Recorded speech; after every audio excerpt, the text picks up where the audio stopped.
au tribunal que les faits n'étaient pas établis. Le discours dont on l'accuse a été tenu dans un contexte politique, au cours d'un meeting politique.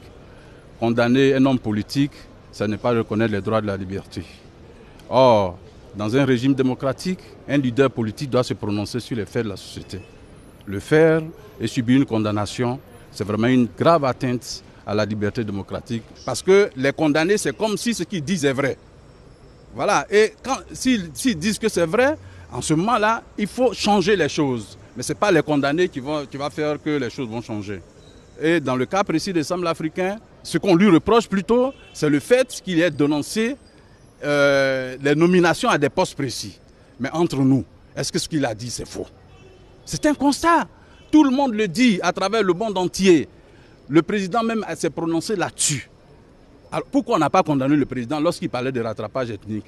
C'est lui qui fait la nomination. La Côte d'Ivoire, c'est 322 000 km², c'est plus de 60 ethnies. Il faut diversifier les choses.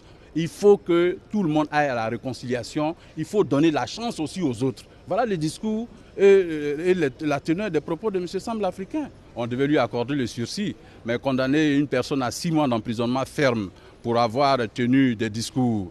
Vous l'avez vu, personne n'a vu ce discours. Ils n'ont pas pu apporter la preuve de ce qu'il a tenu ses propos. Et condamner cette personne-là à une lourde peine, j'estime que ce n'est pas bon pour la démocratie en Côte d'Ivoire. Ça donne l'impression que dans ce pays, les gens ne doivent pas s'exprimer. Et ça, ce n'est pas bon pour un régime démocratique. Dès que je sors de cette audience, je fais appel immédiatement parce que j'estime que cette condamnation ne doit pas durer plus longtemps. M. Semble africain, c'est une opinion qu'il a émise. C'est